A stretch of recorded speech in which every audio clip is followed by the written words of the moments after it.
Zim Touch Records. The legends are born. AI legends.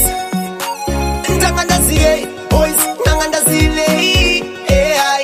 Ndanganda zile boys, ndanganda zile AI. Vakanibvunza mtupo, kana mtupo wenyu ndiani? Ndikati ndwera sava kamboga yakachipiri kuda kuchinja kudzova nekutsinga ndobva ndati ndavashumba. Vakanibvunza mtupo, kana mtupo wenyu ndiani? Ndikati ndwera sava kamboga yakachipiri kuda kuchinja kudzova nekutsinga ndobva ndati ndavashumba. Takati takufamba michupo ndakuchinja, ndikati ndonzi madondo kana madziva.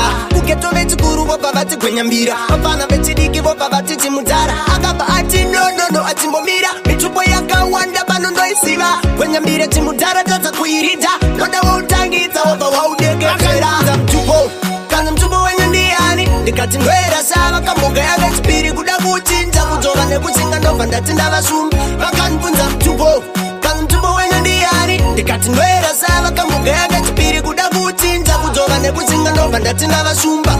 Andanga ndakugaya zvekubackstepa, mashoko pandiri yanga akupfepa, mibvunzo yechirungu bebi akukanda. Poet dzangu ndakapretenda kumborwara, azvabva zvanzi pamudiksi mandidzipa nai. Ndikati munondizivirepi ibebi rablazi ranga ndakulaina aboy dzangu ndakashaya kwekunyarira. Akanibvunza mtupo, kana mtupo wenyu ndiani? Ndikati ndwera sava kamboga yakachipiri kuda kuchinja kudzova nekutsinga ndobva ndati ndavashumba. Vakanibvunza mtupo, kana mtupo wenyu ndiani? Ndikati ndwera sava kamboga yakachipiri kuda kuchinja kudzova nekutsinga ndobva ndati ndavashumba. Takati takufamba michupo ndakuchinja, ndikati ndonzi madondo kana madziva.